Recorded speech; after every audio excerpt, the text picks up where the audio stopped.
안녕하세요. 여러분의 건강지킴이 여의보감의 조진영입니다. 안녕하세요. 정유현입니다.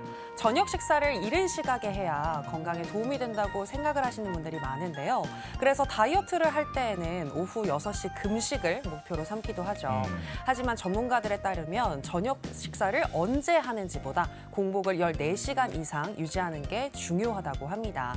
그러니까 저희가 오후 9시에 지금 방송을 하잖아요. 그렇죠. 네, 방송 끝나고 나서 9시 30분에 밥을 먹는다고 해도 그 다음 날 11시 30분 이후에 또 첫 끼를 먹게 된다면 우리의 체중을 유지할 수 있는 거죠. 그렇죠. 그렇게 생각해보니까 14시간 공복을 지키는 게 그렇게 어렵지는 않을 것 같다는 생각이 드는데요. 자, 영국의 한 연구진이 성인 8만 명을 대상으로 조사를 해봤더니 지금 이런 결과가 나왔다고 합니다. 자, 그리고 먹는 시간대보다 그 시간에 무엇을 먹는지가 더 중요하다고 하는데 치킨, 피자 이런 거 말고 어떤 그 양배추나 브로콜리 같은 비전분질 채소를 먹는 게 건강에 좋다고 하니까요. 우리도 이제 방송 끝나고 뭐 야식 먹을 때 양배추 한 반 통씩 먹는 게 그렇게 좋지 않을까 이런 생각이 드네요. 저는 그렇게 먹을 바에야 야식을 포기할 것 같지만 참고를 네. 한번 해보도록 하겠습니다. 네, 알겠습니다. 자, 여의보감 오늘도 1시간 동안 여러분의 건강을 지켜드리겠습니다. 함께 하실 원장님 두 분 화면으로 먼저 만나보시죠.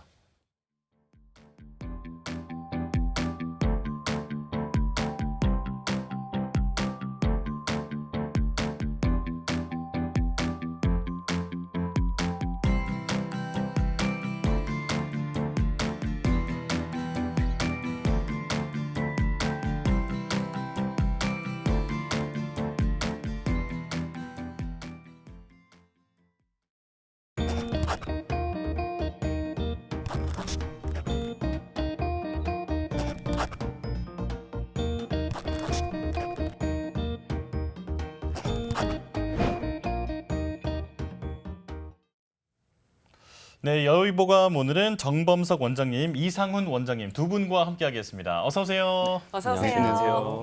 네, 나와주셔서 고맙습니다. 제가 어디에서 보니까요, 이 소식이나 단식 그리고 간헐적 단식처럼 어느 정도 이 위를 좀 비우는 게, 그러니까 배고파야지 건강에 더 효과적이다라는 내용을 봤거든요. 네네. 네, 우리 정 원장님도 이 소식이라는 것에 대해서 좀 긍정적이신 편인가요? 네, 소식은 혈당 조절을 잘 할 수 있게 해주고 혈압과 염증 수치를 낮춰줍니다. 그리고 네. 다이어트에도 도움이 되죠. 긍정적인 면이 많은데 네. 한 가지 좋지 않은 게 영양 불균형이 생길 수가 있어요. 아. 그래서 영양 불균형만 잘 해소할 수 있는 균형적인 식단을 잘 만들어서 지킨다면 네. 저는 소식하는 게 좋다고 생각합니다. 아, 네. 마냥 굶는다거나 이러면 당연히 영양실조 또 영양 불균형이 올 수 있겠죠. 자, 이 단식도 좀 똑똑하게 해야 될 것 같다 이런 생각이 드는데요. 네. 자, 그렇다면 이제 우리가 식욕이 보통 넘쳐서 문제가 되는데 이런 넘치는 식욕을 컨트롤할 수 있는 방법은 뭐가 있을지 이건 이 원장님께서 알려주실까요? 네, 식욕이 잘 조절되는 사람이랑 조절되지 않는 사람, 그 차이는 내가 지금 현재 몸 상태가 건강하냐 아니냐를 볼 수 있습니다. 네. 내가 음식을 먹었을 때는 식욕을 조절해주는 렙틴이라는 호르몬이 나와야 되고요. 네. 네. 위장이 비어서 음식을 먹어야 할 때는 그렐린이라는 호르몬이 나와야 되는데 내가 지금 몸 상태가 건강하지 않다라고 했을 때는 그 호르몬의 불균형이 생겨서 호르몬 분비가 제대로 안 되고 식욕 조절이 잘 안 되는 것입니다. 그래서 조절해주기 위해서 규칙적인 생활 해주셔야 되고요. 네네. 그다음에 스트레스 상황에서 많이 노출되지 않도록 생활 관리해 주셔야 되고 그리고 하루에 30분 이상 운동해 주시는 게 좋습니다. 네. 역시나 규칙적인 생활을 통해서 그리고 하루 30분 이상 운동을 통해서 건강한 몸을 유지를 해야지 식욕도 컨트롤할 수 있다라는 말씀을 해주셨는데 이 부분 참고하시면서 저도 한번 실천을 해보도록 하겠습니다. 네, 쉽진 진혁 않아 씨도 보이는데요. 네, 야식 드시지 마시고요. 네, 알겠습니다. 항상 이렇게 좀 식욕을 컨트롤하시길 바랄게요. 네. 자, 그러면 오늘도 여의보감 힘차게 한번 시작해 보도록 하겠습니다. 오늘의 첫 주제는 담적병이 되겠는데요. 담적병, 저는 굉장히 좀 생소한 병 이름인 것 같습니다. 이 담적병을 한마디로 정의한다면 뭐라고 할 수 있을까요? 네, 담적병은 위장에서 소화되지 못한 음식물들로 인해서 위장 점막이나 위장벽에 노폐물들이나 독소들이 있는 것을 담적이라고 하는데요. 이런 것들로 나타나는 위장 질환들 그리고 그것과 더불어서 나타나는 전신적인 질환들 같이 합쳐서 나타나는 증상들을 담적병이라고 이야기할 수 있습니다. 네. 그렇군요. 그러니까 뭔가 어떤 장작 같은 걸로 보면 이게 불완전 연소가 돼서 이제 뱃속에서 어떤 뭐 재가 쌓인다 이렇게 생각하면 될 것 같은데 자, 이 담적병을 우리가 스스로 확인해 볼 수 있는 자가 진단 리스트가 있다고 들었습니다. 자, 이 원장님 소개해 주실까요?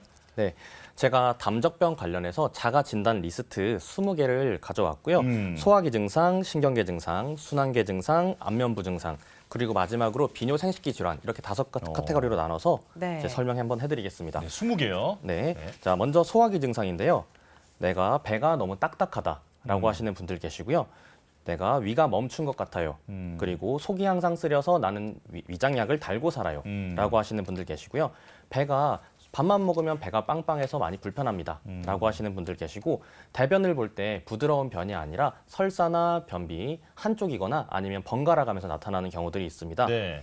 보통 소화기 질환이기 때문에 담적병은 이런 것들만 나타난다고 생각하시지만 네. 전신적인 증상이 나타날 수가 있고요. 네. 소화기가 안 좋아지면서 발생한 유해가스가 복부, 복강의 압력을 높이고 흉곽에 자극을 주기 때문에 가슴이 답답하고 두근거리고 초조하고 어지럽고 두통 이런 증상들도 같이 나타날 수가 있습니다. 네.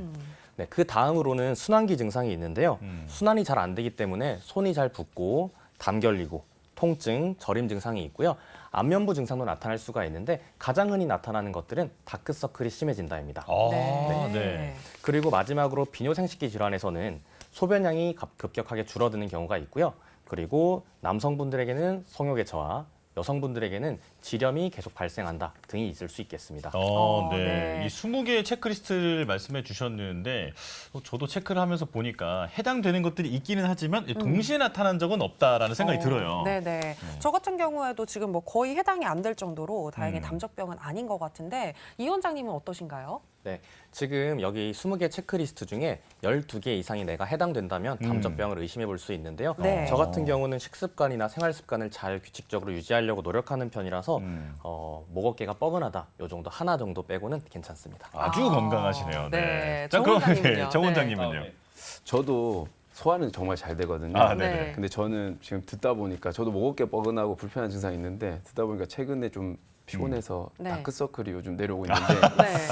담적이 조금 있지 않나. 그래도 12개까지는 네, 그렇게 아니신 많이는 거잖아요. 안 들어요. 네. 다크서클이 원장님은 두 요즘 분 다 제 지금 고민이라서. 안색이 좋으세요. 네. 아, 네, 감사합니다. 네. 저희 모두 다 담적병은 아닌 걸로. 그러니까요. 네. 네. 자, 그렇다면 이 담적병은 왜 생기는지 궁금한데요. 이에 대해서 설명해 주시죠. 네, 담적병의 원인은 여러 가지 지금 제가 이렇게 체크해 놓은 6가지 원인을 살펴볼 수 있는데요. 네. 여기서 잘못된 식습관, 스트레스, 유전적 요인이 대표적입니다. 오. 여기서 유전적 요인은 유전자적으로 그런 것도 있지만 가족들은 생활 패턴이 비슷하기 때문에 식습관이 비슷하고 수면 패턴도 비슷하고 그렇기 때문에 엄마가 담적병이 있다면 딸도 담적병이 있고 이런 경우들이 흔하게 있습니다. 환경이 비슷하다는 거군요. 네, 맞습니다. 네. 네. 자, 그리고 위 수술 후에 어떤 합병증 때문에도 생길 수 있다라고 네, 하던데요. 맞습니다. 네. 위 수술을 하고 위 운동성이 떨어지게 되면 위 운동성이 떨어지고 노폐물들이 쌓이기 쉬운 환경이 되죠. 그럼 유해가스들도 많이 생기고요. 담적병이 시작이 되는 경우가 많습니다. 아, 네. 그렇군요. 네. 그리고 뭐 과도한 음주나 흡연 이런 것들도 원인이 될 수 있겠죠. 네, 맞습니다. 네, 알겠습니다. 정말 다양한 원인들이 있는 것 같은데 그러니까 결국 이 말씀해주신 이런 원인들로 인해서 소화가 안 되고 위장 운동에 문제가 생기는 게 담석병이라고 이해하면 될까요? 네, 맞습니다. 방금 이제 이 원장님 말씀해 주신 원인들 대표적으로 이제 잘못된 식습관과 스트레스 그리고 순환 장애에 의해서 위장 운동이 저하되고 정체가 되고 그러면 위장 내 음식물이 내려가야 되는데 내려가지 못하고 노폐물과 음식물이 쌓여서 결국에는 복부와 위장이 단단하게 딱딱하게 되는 증상이 나타납니다. 그렇군요. 네. 자, 그러니까 이게 이렇게 먹어서 뭔가 제대로 소화가 되지 않고 우리 몸이 흡수를 제대로 못한다 정도로 이해를 할 수 있을 것 같은데 이게 단순히 그냥 소화 불량 정도가 아니라 이걸 방치한다면 우리 몸의 전신적인 어떤 증상이 나타날 수 있다고 들었습니다. 자, 이 원장님 어떤 병까지 이어질 수 있을까요? 네. 담적 초기에는 증상이 심하지 않기 때문에 가벼운 소화불량이 있겠거니 하고 넘기시는 분들이 많은데요. 네. 이걸 계속 방치하게 되면 만성 위염이나 역류성 식도염, 기능성 소화불량, 과민성 대장증후군, 그리고 장상피화생 같은 소화기 전반 질환들로 다 발전할 수 있게 됩니다. 네.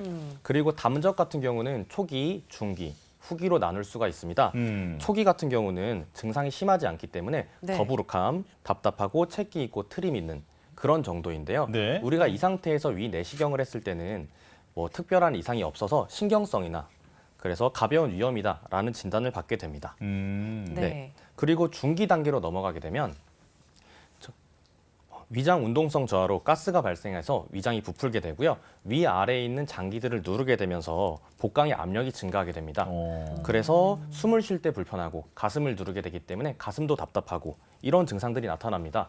그래서 이게 심장에 문제가 있는 게 아닌지 해서 심장 쪽을 검사해 보면 문제가 없기 때문에 이런 것들 때문에 정신과에 가서 정신과 약을 먹는다거나 불안장애 약을 먹거나 우울증 약을 먹거나 이렇게 되는 경우들도 있습니다. 예. 네. 하지만 원인이 그쪽이 아니기 때문에 약을 먹을 때는 잠시 괜찮을 수는 있어도 다시 소화기 불편감이 생기게 되면 다시 가슴이 두근거리고 불안해지고 나타나게 되는 거죠. 아, 정말 네. 답답한 노릇이 되겠는 거군요. 네, 맞습니다. 네. 원인이 소화기 문제인 이런 신경정신과 질환이 있는 것이죠. 네. 그렇다면 이제 후기로 가게 되면 어떻게 되는 건가요? 네, 후기로 가게 되면 이런 나타났던 증상들이 더 심해지게 되고요. 그리고 소화관 위장 쪽에만 있던 것들이 또 여러 군데로 다 침범하게 됩니다. 네. 그래서 불쾌했고 트림 있고 이런 것들에서 더 지나가서 위장 천공이라던가 궤양 그리고 뒤틀림, 출혈 같은 걸로 나타날 수 있고요. 위궤양, 십이지장 궤양, 크론병, 궤양성 대장염 같은 것들로 발전할 수 있게 됩니다. 그렇군요. 네. 그러니까 초기에는 뭐 소화 불량 정도로 경미한 증상으로 나타날 수 있지만 이게 중기 후기로 가면서 일상생활에 정말 지장을 초래할 정도로 증상을 악화시킬 수 있다라고 지금 말씀을 해주셨는데요. 아, 그렇다면 담적병이 의심된다면 빨리 치료를 하는 게 우선일 것 같은데 한의학적으로 어떻게 치료를 하고 있는지도 궁금합니다. 네, 담적병에 있어서 치료는 굉장히 다양한데요. 첫 번째로 침 치료입니다. 네, 침 치료에 대한 연구는 너무 많지만 제가 대표적인 걸 하나 가져왔고요. 저의 모교인 경희대학교 한의과대학 비계내과 교실에서 네. 기능성 소화 불량이 있는 환자들에게 전침 치료, 침 치료를 같이 연구를 진행했습니다. 그래서 침 치료 전후를 비교했을 때 위장 활동성을 증가시켜주는 전기 신호가 침 치료 전에는 79%에서 침 치료 후에는 90%로 증가했다는 걸 볼 수가 있습니다. 네. 네. 그래서 담적병을 비롯한 소화기 질환이 있으신 분들은 일주일에 3번 정도씩은 주기적으로 침 치료를 받으시는 게 좋고요. 더불어서 위장으로 가는 신경 자극을 강화해 줄 수 있는 전침 치료, 그리고 위장을 풀어줄 수 있는 한약재로 추출된 한약재인 약침액을 경혈에 자침해주는 약침 치료도 도움이 될 수 있습니다. 네. 네. 원장님 이거 듣다 보니까 갑자기 뭐 침 맞는 상상이 드는데 혹시 뭐 배에다 직접 놓는 건가요, 원장님? 네, 복부에 있는 자리들에 자극을 줘서 신경 자극을 주기도 하고요. 그리고 팔, 다리 쪽에 있는 혈자리에도 자극을 주게 됩니다. 3개월 이내 경미한 담적병 같은 경우는 침 치료만 꾸준히 받는다고 하더라도 회복이 잘 되는데요. 네. 하지만 나는 지금 20년째 불편하다라고 하시는 고질병을 안고 계시는 그런 분들은 네. 침 치료를 받으면 조금은 좋아지겠지만 그 이상의 치료를 해주시는 게 좋습니다. 아, 그렇군요. 네. 그래서 또 다른 치료법도 한의학에선 준비가 되어 있는데요. 자, 다른 치료법은 뭐가 있는지 이어서 설명해 주실까요? 네, 다음 치료법은 추나요법입니다. 네, 고가의 치료였던 추나요법이 보험이 되면서 지금 환자분들이 많이 받고 계시는데요. 네. 환자분들이 거북목이나 뭐 디스크, 협착증 같은 증상들이 있을 때 추나요법을 받는 거는 많이들 알고 계시지만 네. 소화불량, 내가 속이 안 좋은데 왜 이제 추나 치료를 받아야 되는가에 대해서는 잘 모르시는 분들이 많이 계십니다. 네. 그래서 제가 한번 설명드릴 텐데요. 네. 척추의 비대칭은 척추가 틀어진 것만 원인을 주는 게 아니라 내장기 안쪽으로도 영향을 많이 줄 수가 있습니다. 그래서 척추 안쪽, 내장기 안쪽으로 들어가는 자율신경계를 지배하는 흉추 5번에서 8번 사이에 척추 비틀림이 있었을 때는 네. 안쪽에 위장 운동성 저하, 그리고 쉽게 체하고 기능을 떨어뜨릴 수 있게 됩니다. 네. 네, 그래서 우리가 체했을 때 등 부분을 두드려주고 그리고 막 속이 많이 불편할 때 등을 좀 밟아봐라 이렇게 하는 경우들이 있는데 네, 네. 그 부분이 딱 소화기 쪽으로 들어가는 흉추 5번에서 8번 사이입니다. 아. 네, 그래서 내가 척추 틀어짐이 원인이 돼서 소화불량이 있다고 했을 때 이거를 소화기만 치료한다고 했을 때 잦은 재발을 하게 되고요. 네. 등 부분의 흉추 틀어짐 같은 경우도 같이 치료를 해줘야 재발을 하지 않고 완전 치료가 될 수 있는 것이죠. 아, 그렇군요. 네. 그러니까 추나요법이 저는 척추를 좀 재배열해주는 데만 도움이 되는 줄 알았는데 이것으로 인해서 또 위장 운동도 활발하게 도와줄 수 있다라는 부분을 좀 새롭게 알게 됐는데요. 근데 여기와 더불어서 이 추나요법과 더불어서 한약도 좀 병행하면 좋지 않을까라는 생각이 드는데 개인의 증상에 따라서 처방이 달라질 것 같거든요. 크게는 어떻게 구분을 하고 있을까요? 네, 첫 번째로는 위장 운동성을 증가시켜 줄 수 있는 한약재로 구성된 한약재가 좋습니다.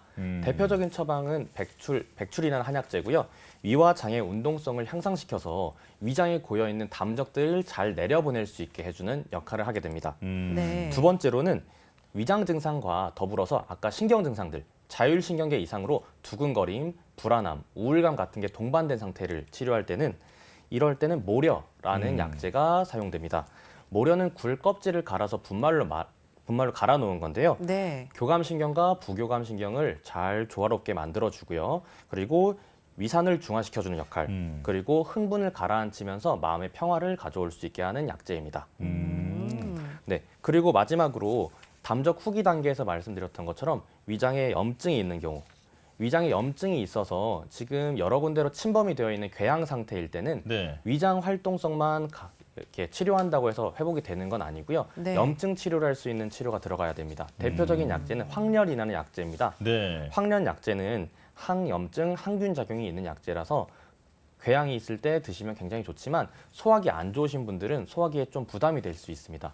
그래서 황련만 단독으로 복용하는 게 아니라 소화기 쪽도 도와줄 수 있는 복합 처방을 드시는 게 좋습니다. 네. 제가 지금 각 경우별로 약제 하나씩만 말씀드렸지만 네. 약제별로 효과가 있고 부작용이 있기 때문에 한 개만 먹는 게 아니라 그 조화롭게 조절해 줄 수 있는 복합 한약 처방을 한의사의 진단하에 처방 받으시는 게 제일 좋습니다. 네. 네. 자, 이 담적병을 치료하는 한의학적 방법, 그러니까 침 치료도 있고 추나요법도 있고 한약 치료에 대해서도 설명을 해 주셨습니다.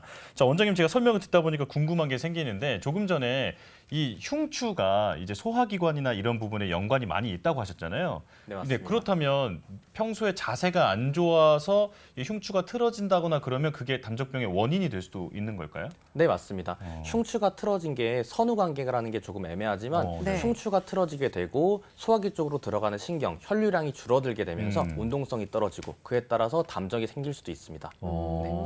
야, 이게 그냥 정말 몸이 다 이어져 있다라는 생각이 들어요. 네. 자, 그래서 평소에 좋은 자세를 유지하는 것도 이 담적병 예방에도 도움이 된다라는 점을 기억을 하셨으면 좋겠고요. 자, 그 밖에도 이 담적병을 완화할 수 있는 그 생활 습관 혹은 예방할 수 있는 생활 습관이 있을 것 같은데 이어서 설명해 주실까요? 네.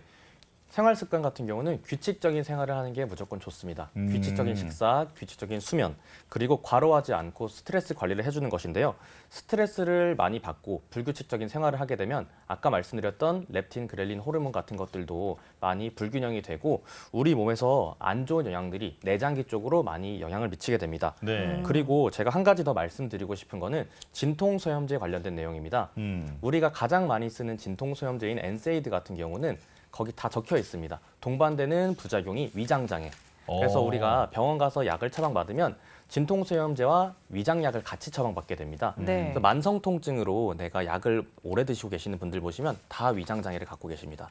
그래서 진통소염제는 정말 아플 때만 먹고 불필요하게 항상 먹는 그런 일은 없는 게 좋겠습니다. 좀 의존하지 말라는 말씀이시죠? 네, 맞습니다. 네. 근데 소화제를 일반적으로 담적병이 좀 왔다라고 의심이 들 경우에 많이들 좀 드실 것 같은데 이 소화제 같은 경우에는 도움이 되긴 하는 걸까요? 네, 일시적으로 소화제 같은 경우는 네. 일시적으로 위장 운동을 활발하게 해주거나 아니면 소화 효소를 양을 분비를 늘려주는 역할을 하기 때문에 잠시 괜찮아질 수 있지만 내가 위장 운동성이 떨어지고 안 좋은 환경에 지속적으로 처해 있다면 그거는 언발의 오줌 누기처럼 지속적으로 효과가 없겠죠. 근본적인 치료가 아니다. 네, 맞습니다. 네. 이렇게 이해를 하면 좋을 것 같습니다. 자, 그리고 이제 담적 증상이 있는 분들이 평소에 좀 챙겨 먹으면 좋은 음식도 궁금하거든요. 자, 이거는 정 원장님께서 알려주실까요? 네. 네. 그 위 모양을 보면 네. 이렇게 휘어져 있는 게 부메랑처럼 생겼잖아요. 네. 그렇네요. 네. 그 브로콜리, 매실, 양배추 이렇게 세 가지 녹색 채소들을 기억해 네. 주시면 좋을 것 같고요. 네. 그리고 이제 한의학 약재 중에서 진피라는 게 있습니다. 귤 네. 껍질을 말린 건데요. 진피차를 드시면은 위장에 도움이 될 수가 있습니다. 원장님 그 양배추 말씀해 주셨는데 저도 네. 평소에 양배추 사실 많이 먹거든요. 네네. 근데 최근에 이 건강 보조식품을 좀 사업을 하시는 분께서 네. 이 양배추 즙을 이제 좀 네네. 협찬을 해주게 테니까 좀 홍보 좀 해달라고 했는데 네. 이거 혹시 양배추 즙도 이 소화기관에 좋나요? 양배추 즙 같은 경우에는 양배추 자체를 즙을 낸 거기 때문에 협찬까지 받으신다고 하면 경제적인 부담이 없기 때문에 편하게 드시면 좋을 것 같습니다. 그러니까 바로 지금 받겠습니다. 말씀해주신 이런 식품들을 좀 생으로 먹기가 어렵다면 갈아서 혹은 즙으로 마셔도 좋다라는 그런 말씀이신 거네요. 그렇죠. 음. 소화기관이 약하신 분들은 특히 채소 같은 경우에 생으로 먹었을 때 네. 네. 탈이 나는 경우가 있습니다. 어. 특히 손발이 차고 복부가 차가우신 분들 네네. 그럴 경우에는 살짝 데쳐서 드신다면은 네. 이 위장에 부담을 주지 않고 잘 섭취하실 수 있겠죠. 그렇군요. 아, 슬기롭게 네. 섭취하는 방법까지 아주 친절하게 가르쳐 주셨습니다. 네, 저희가 이렇게 담적병에 대해서 이야기를 나눠봤는데요. 주요 내용들 정리해봤습니다. 화면으로 만나보시죠.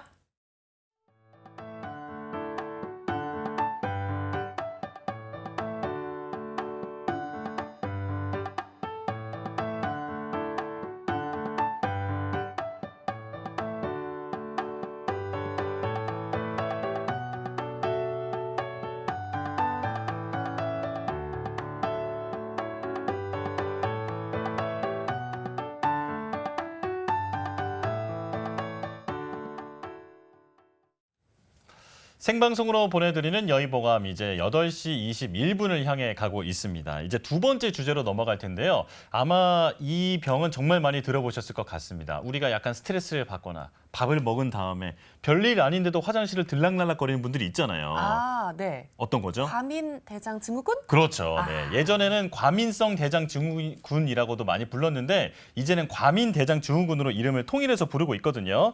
자, 우리나라 전체 인구에서 10%에서 한 20% 정도가 앓고 있을 정도로 매우 흔한 질환인데 자, 이것에 대해서 자세히 알아보겠습니다.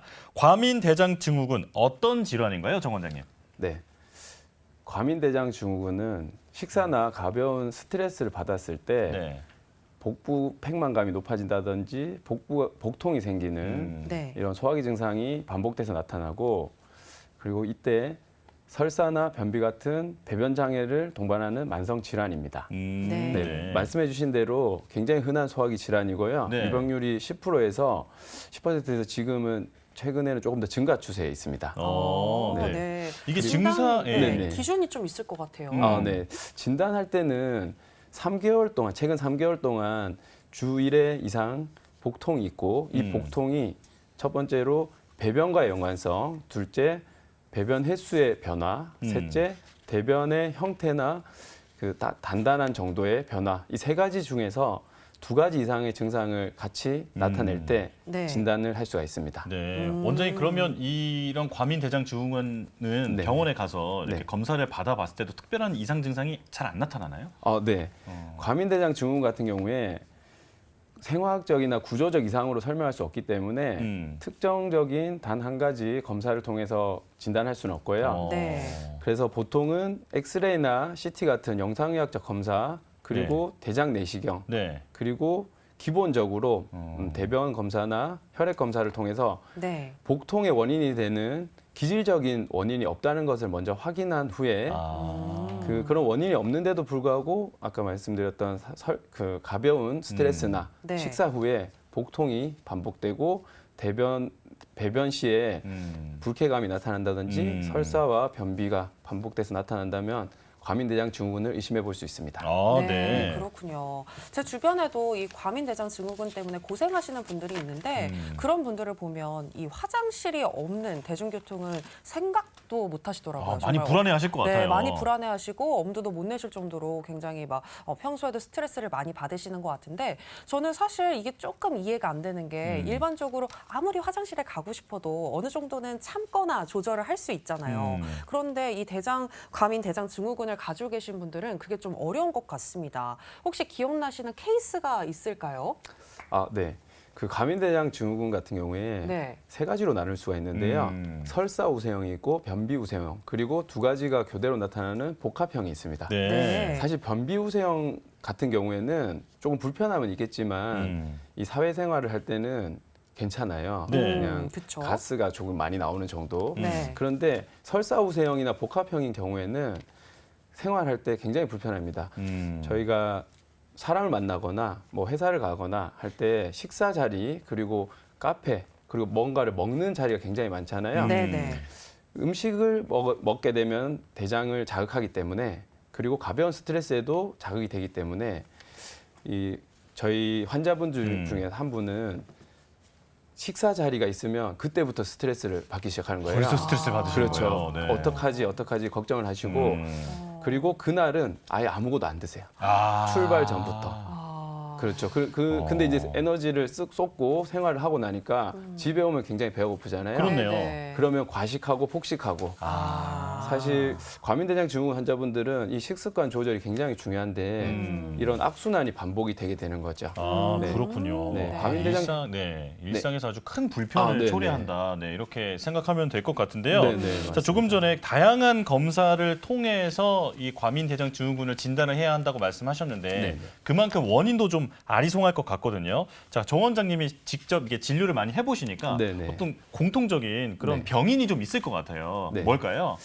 네, 먼저 첫 번째는 위장관 운동의 변화인데요. 네. 우리가 음식을 먹으면 위장은 소화를 시키기 위해서 운동을 시작합니다. 연동 운동과 수축 운동이 반복돼서 나타나는데요.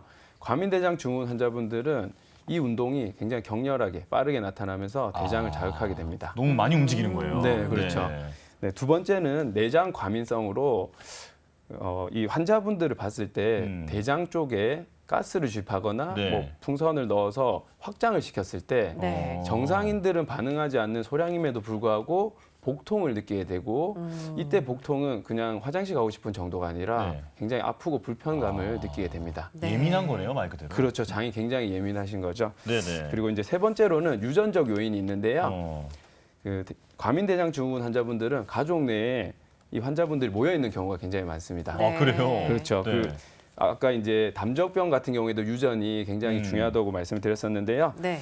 그 가족분들이 다 같이 이 과민대장 증후군 때문에 고생하고 있다. 이 가족분들은 반드시 치료를 빨리 받고 그리고 생활 관리를 시작을 해주셔야 됩니다. 이거 혹시 뭐 함께 받으셔야 되는 건가요? 함께 받을수록 좋죠. 그 결국에는 식사를 같이 하게 되는데 네, 네. 다 같이 개선을 하지 않으면 누구는 짠 음식을 좋아하고 누구는 매운 음식을 좋아하고 거기에 맞춰가다 보면 굉장히 가족이 다 같이 고통받을 수 있습니다. 다 안 낫겠네요. 네. 그렇죠. 네. 네, 그리고 네 번째로 이제 심리적 요인이 있는데요. 원인 중에 이제 스트레스가 있잖아요. 네. 이 한의원에 오시는 과민대장 증후군 환자분들 중에 다수는 불안과 우울 같은 이 정서적인 문제를 가지고 계십니다. 이런 이제 스트레스 때문에 자극이 되고 근데 이 자극이 다시 스트레스를 주면서 이 악순환이 되는 거거든요. 뇌와 장은 신경계로 연결이 돼 있기 때문에 네. 보통 우리가 소화가 안 되면 스트레스를 많이 받잖아요. 네네. 변이 안 좋거나 하면 또 네. 신경을 집중하거나 스트레스를 많이 받게 되면 또 정체되고 소화가 안 되고 그래서 악순환을 끊으려면 얼른 치료를 받고 식습관 개선을 통해서 계속적인 관리가 필요합니다. 네. 네. 네, 그렇군요. 그리고 다섯 번째로는 장내 세균 불균형이 있는데요.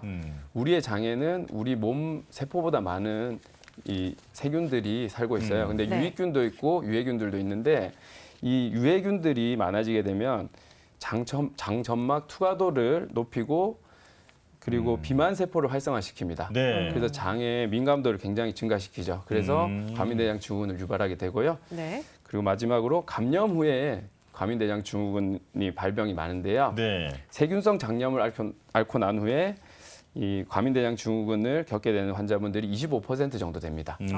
장염 이후에. 그렇죠. 앞에서 말씀드린 것처럼 장내 세균 불균형이 생기기 때문에 이렇게 결과가 나타난다고 볼 수 있을 것 같습니다. 그렇군요. 이렇게 6가지의 원인에 대해서 설명을 해주셨는데 자, 조금 전에 뇌와 장이 이렇게 신경적으로 연결이 되어 있다라고 말씀해 주신 것처럼 우리 몸이 유기적으로 다 연관이 되어 있는 거잖아요. 네. 이 과민대장 증후군도 어떤 그런 그 영향을 받는다고 볼 수 있을 것 같은데 이 원장님께서 조금 더 자세히 설명해 주실까요? 네. 앞서 정 원장님께서 말씀드린 거에 제가 덧붙여 말씀드리면 네. 과도한 스트레스 심리적인 문제 같은 경우는 자율신경계 이상을 일으킬 수가 있고요. 이것들 때문에 호르몬 불균형이 생기면서 아까 앞서 말했던 담적병뿐만이 아니라 과민성 대장 증후군도 악화될 수 있습니다. 그리고 척추도 마찬가지인데요. 네. 네. 우리가 담적병 얘기할 때는 흉추 5번에서 8번 사이가 틀어진 게 소화기에 영향을 줄 수 있다라고 말씀드렸지만 그 아래쪽에서 하부 흉추, 요추의 틀어짐 때문에 대장이나 이런 부분에 안 좋은 영향을 끼칠 수도 있죠. 뭐 골반 틀어지고 뭐 그러면 소화도 안 되고 네, 그런 맞습니다. 거라고 보면 되겠네요. 네. 네, 그러니까 이 과민대장 증후군의 원인이 무엇인지를 정확하게 파악하고 그에 맞는 치료를 하는 것이 매우 중요할 것 같은데 일단 한의학에서는 이 과민대장 증후군을 어떻게 보고 있는지도 궁금한데요. 네. 그 한의학적인 분류를 통해서 과민대장 증후군을 크게 세 가지로 나눠볼 수가 있습니다. 네. 첫 번째로 이제 비위 허약증이 있고요. 두 네. 번째 감기 울체증, 그리고 세 번째 대장 호환증이 있습니다. 네. 네. 첫 번째로 이제 비위 허약증 같은 경우에는 소화가 잘 되지 않고 식욕이 없고 항상 피곤하고 얼굴은 창백하고 그리고 복부는 팽만해져 있습니다. 그래서 주로 이제 묽고 점액질인 설사를 하게 되는데요. 주변에 보시면 굉장히 힘이 없고 하얗고 의욕이 없으신 분들 여리여리한 친구들이 좀 있죠. 그렇죠. 네. 소화가 잘 안 되시는 분들 네. 그런 분들 생각하시면 될 것 같습니다. 어. 네. 그리고 두 번째로는 감기울결증인데요.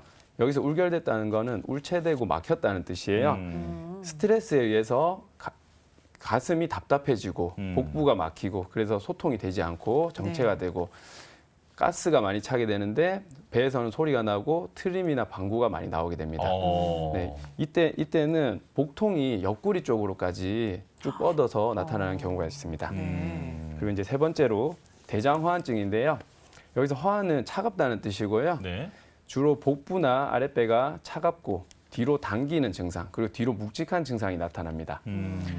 지금 차갑기 때문에 손발도 차고 쑤시는 증상이 같이 나타나는 경우가 많고요. 네. 주로 설사를 하게 됩니다. 이 설명을 들어보니까 어떤 케이스든 빨리 치료하고 싶다는 생각이 들어요. 네. 예, 듣기만 해도 좀 벌써부터 속이 좀 더부룩해지는 것 같은데, 자, 이 한의학에서는 도대체 이것을 어떻게 치료하는지에 대해서도 설명을 들어보겠습니다. 자, 정 원장님 이어서 말씀해 주시죠. 네, 그 한의학적인 치료의 첫 번째는 한약입니다. 네, 아무래도 소화기 계통이기 때문에 먹어서 치료하는 게 가장 좋고요. 네. 그 한약 치료는 환자분들의 증상에 맞춰서 그리고 그 원인을 분류해서 환자분들에 따라 개별적으로 맞춤 치료를 하게 되는 거죠. 네. 네. 그 첫 번째로 비위가 허약해지신 분들, 소화가 잘 되지 않고 힘이 없고 기가 허해진 상태인데요.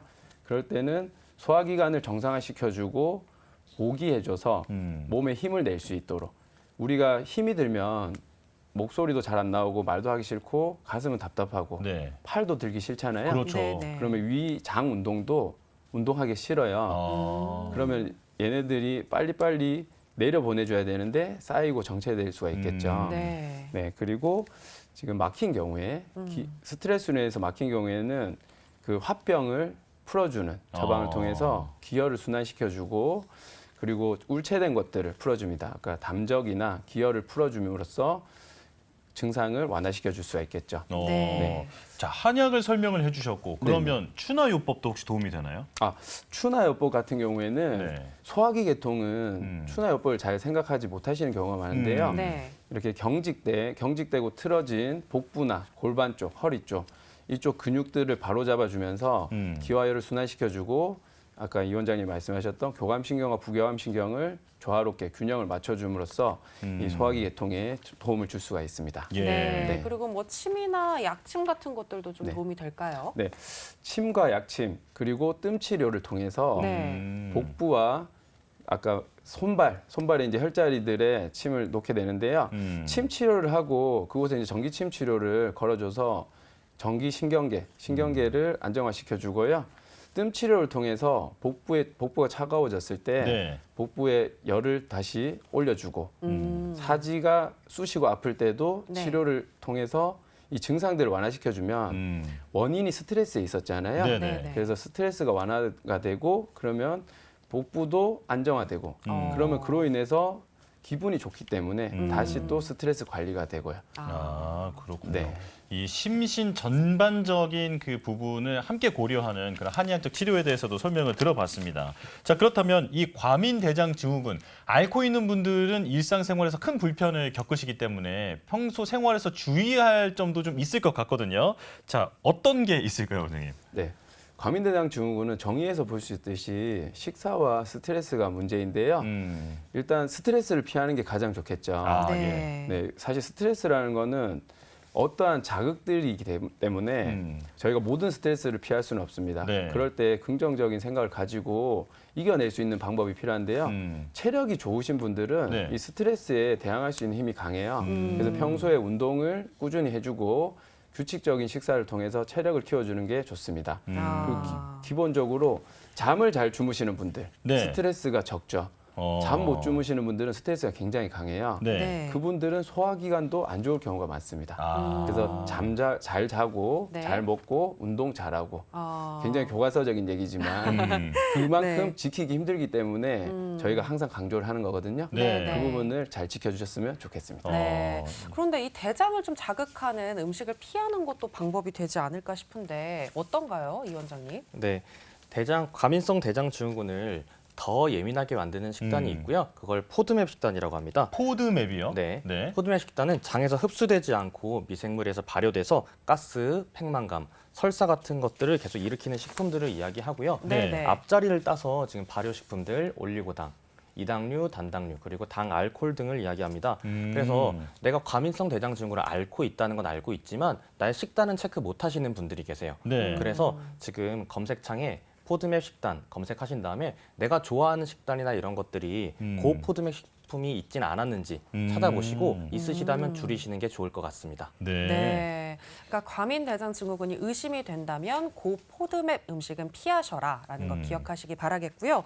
자, 오늘은 이렇게 앞 주제는 담적병이었고 지금 이번에는 과민 대장 증후군까지 전반적으로 소화기관과 관련돼서 이야기를 나눠봤는데 네. 끝으로 소화기관의 중요성에 대해서 정 원장님이 마무리를 해주시면 좋을 것 같아요. 네. 우리가 말하는 소화기관은 한의학적으로 나눠봤을 때 오장 육부 중에서 육부에 해당이 됩니다. 아, 여기서 네. 오장은 간신, 비폐신, 그리고 육부는 담, 위, 소장, 대장, 방광, 삼초 이렇게 나뉘는데요. 소화기관 같은 경우에는 식도, 위, 소장, 대장 그리고 화장실 갈 때까지 네. 음식물이 들어가서 하나의 관으로 쭉 연결이 돼 있고 네. 중간에 칸막이가 있는 시스템이죠. 그래서 다 같이 작용을 하고 문제가 됐을 때는 다 같이 문제가 되는 경우가 많아요. 그만큼 길게 또 뻗어 있기 때문에 신경이랑도 긴밀하게 연결이 돼 있고 뇌랑도 연결이 돼 있고 네. 그래서 소화기가 안 좋을 때는 스트레스를 받게 되고 우리가 모든 병의 근원은 스트레스잖아요. 그래서 스트레스가 증가하게 되면 다른 통증이나 질환들이 발생을 하게 되는데 아까 말씀드린 이제 과민 대장 증후군 같은 경우에도 네. 원인이 스트레스에 있기 때문에 스트레스를 관리를 잘 하고 그리고 잘 먹고 그리고 잠을 잘 주무시면서 운동을 잘 하면서 관리를 해주신다면 이 소화기와 관련된 여러 가지 증상들을 다 같이 관리할 수 있을 것 같습니다. 네. 네. 생각해 보면 자동차도 그렇고 뭐 어떤 전자제품도 그렇고 에너지가 들어오고 그것을 잘 활용해야 이제 가동이 되는 거잖아요. 네. 이제 우리 몸도 에너지를 얻을 수 있는 거의 유일한 방법이 이 식사기 때문에 이 식사계에서 발생하는 그런 질환들은 반드시 치료를 해야겠다 이런 생각이 듭니다. 자, 오늘 과민 대장 증후군에 대한 내용을 이제 들어봤는데요. 주요 내용을 화면으로 정리했습니다. 다시 한번 보실까요?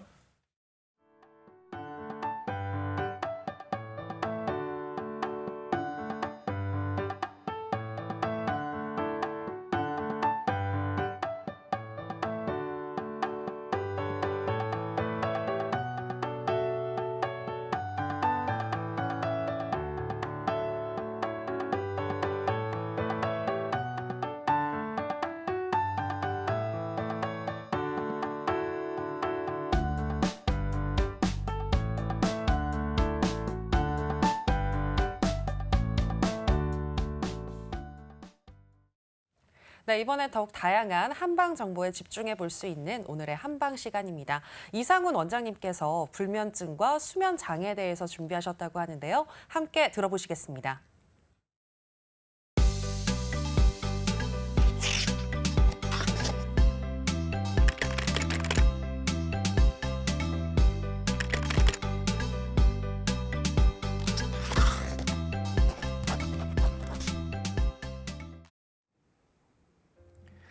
어젯밤에 잠은 잘 주무셨나요? 이렇게 환자분들께 여쭤봤을 때 생각보다 잘 잤다고 하는 환자분들이 적은 것 같습니다. 반면 잠을 어제 설쳤다, 잠 드는 게 너무 어려웠다, 화장실 가느라 여러 번 깼다 라고 하시는 환자분들이 더 많으신데요. 이런 것들 흔히 넘길 수 있는 것들이라고 생각할 수 있지만 이걸 방치하게 되면 오히려 몸에 건강을 해칠 수가 있습니다. 그래서 제가 오늘 불면증, 수면 장애에 대해서 한번 살펴보고 이걸 어떻게 해결할 수 있는지에 대해서 한번 살펴보는 시간을 가져보겠습니다. 네, 치료의 시작은 병을 어떻게 내가 정확히 인지하는 것에서 시작한다고 하는데요. 그래서 제가 불면증에 관련된 체크리스트를 한번 준비해봤습니다. 네, 체크리스트는 첫 번째는 잠, 그리고 두 번째는 기상 이후에 나타나는 것들을 나눠놨는데요. 첫 번째는 잠들기가 힘들다, 잠을 잘 잘 수 있을지 불안하다, 그리고 시간이 오래 걸리고 입면을 위해서 술이나 보조제를 먹는 경우, 그리고 자는 동안 2차례 이상 깬다, 그리고 내가 잠을 다시 드는데 시간이 오래 걸린다 같은 경우가 있을 거고요. 그리고 기상 이후에 이른 새벽에 깨서 피곤하고 아침에 상쾌하지 않고 피로가 풀리지 않고 피로한 기상 이후에도 계속 불편함이 있는 경우들이 있을 수 있습니다. 제가 지금 체크해 놓은 12개 중에 내가 만약에 3개 이상 해당이 된다면 임상적으로 불면증은 아닐지 한번 고려해 보셔야 됩니다. 네, 불면증에 대해서 제가 한번 나눠봤습니다. 불면증은 첫 번째 입면장애, 두 번째 수면유지장애, 세 번째는 조기각성으로 나뉘어지는데요. 입면장애는 내가 잠을 자려고 마음을 먹어서 잠자리에 누웠는데도 잠드는데 30분 이상 걸리는 것을 이야기합니다. 원래 그런 거 아니냐라고 하실 수도 있지만 우리가 의학적으로 볼 때 정상 범주의 입면 시간은 10분에서 15분 이내가 정상 범주라고 볼 수가 있습니다. 그래서 그 이상이 걸린다면 나는 지금 좀 개선을 해줘야 될 부분이 있지 않느냐라고 생각을 하시는 게 좋습니다. 두 번째는 수면 유지 장애고요. 잠드는 것 자체는 괜찮은데 중간중간에 자꾸 깨서 하룻번에 5번 이상 깨고 그리고 깼다가 다시 잠을 자야 하는데 30분 이상 걸리는 경우를 이야기합니다. 그리고 세 번째는 조기각성이고요. 전체 수면 시간이 6시간 이하인데 잠을 다시 들 수 없는 경우를 말합니다.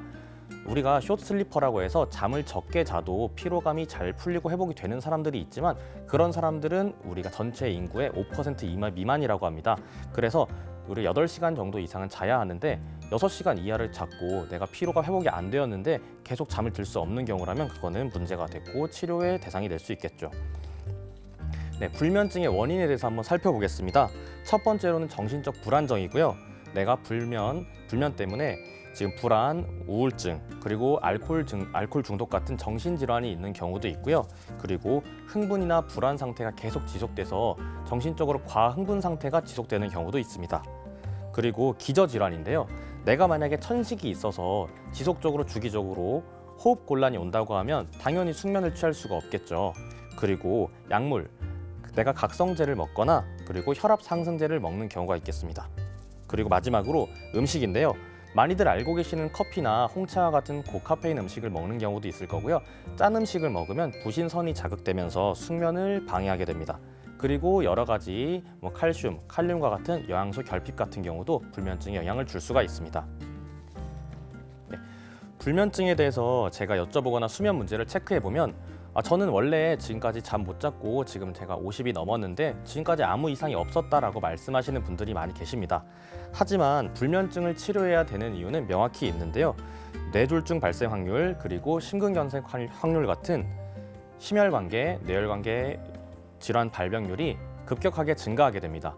그리고 특히 여성 같은 경우 고혈압 발생률이 2배가 된다고 하고요. 임신 중독증 발생률도 2배 증가할 수 있습니다.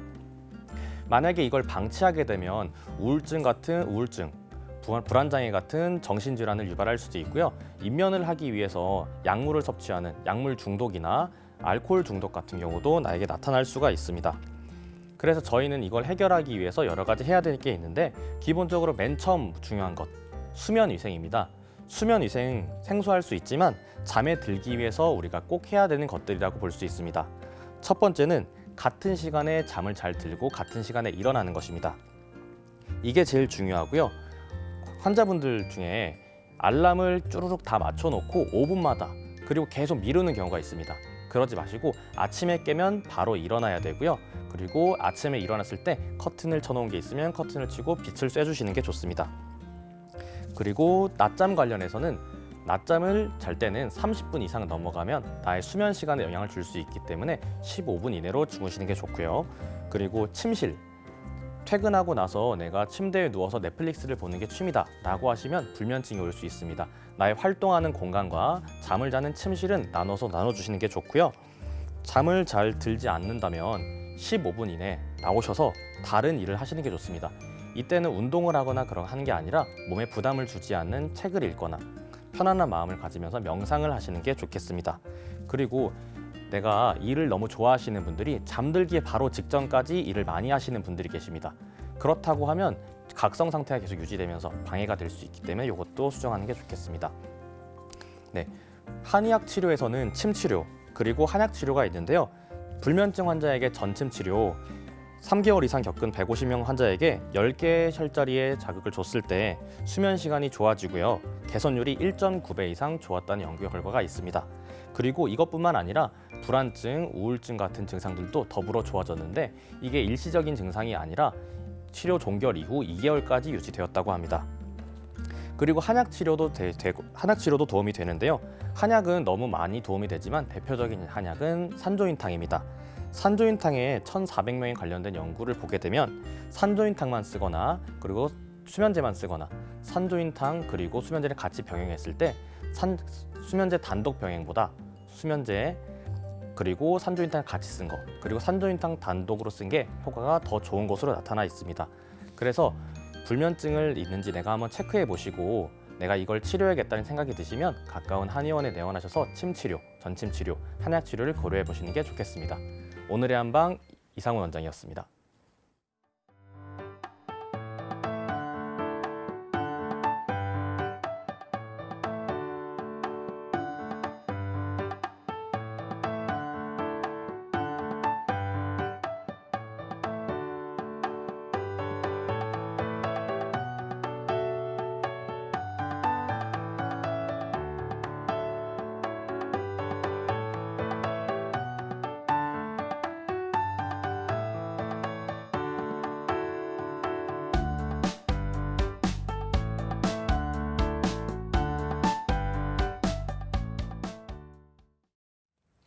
자, 불면증, 수면장애에 대해서 들어봤는데 수면 위생이라는 개념, 그러니까 잠을 잘 자기 위해서는 꼭 지켜야 되는 수칙이 있다라는 점, 이 부분을 꼭 기억을 하셨으면 좋겠네요. 네, 그렇습니다. 추가적으로 제가 질문이 하나 있는데요. 음. 불면증에 도움이 되는 차나 음식이 있다면 어떤 게 있을까요? 네, 잠 들기 전에 따뜻하게 페퍼민트 차라든가 이런 거 드셔주면 좋지만 네. 차의 종류보다는 카페인이 들어있지 않으면서 내 몸을 따뜻하게 이완해 줄 수 있는 따뜻한 음료라면 다 괜찮습니다.